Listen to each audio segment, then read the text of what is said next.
1945, when World War II ended, the world believed the age of piston-engine fighters was over. Thousands of aircraft were sent to scrapyards, and among them was the P-51 Mustang, a fighter many assumed had reached the end of its story. But history had other plans. Instead of disappearing, the Mustang continued fighting for nearly 4 more decades across 6 continents, proving again and again that some legends refused to fade. When the Korean War began, military planners initially relied on fast new jet aircraft, expecting them to dominate the battlefield. Yet reality quickly changed that assumption. Jets were faster, but they couldn't stay over the battlefield for long and required prepared runways, while the Mustang could loiter for hours and operate from rough forward airstrips. Suddenly, the aircraft once considered obsolete became essential again, flying dangerous low-level missions and protecting ground troops who depended on it for survival. Only a few years later, the Mustang appeared again in the Middle East, serving with a young and resource-limited air force that relied heavily on its versatility. During the Suez Crisis, Mustang pilots carried out one of the most daring missions in aviation history,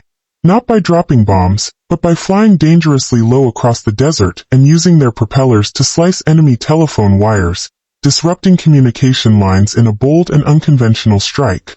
It was not just bravery that defined the aircraft's legacy, but ingenuity and adaptability. By the 1960s, the Mustang found yet another unexpected role, this time far from combat. In air racing competitions, heavily modified Mustangs stunned spectators by reaching speeds exceeding 450 miles per hour, far beyond their original wartime performance, transforming a former escort fighter into a high-speed legend of competitive aviation. Then came 1969, and the brief but historic football war between El Salvador and Honduras.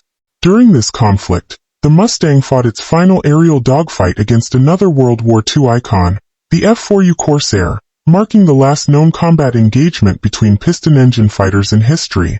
It felt as if an entire era of aviation warfare closed in that moment.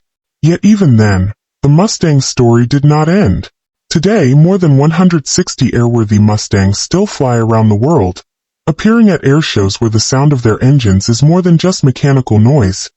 It is the echo of history itself, a reminder that some machines become symbols of courage, innovation, and endurance.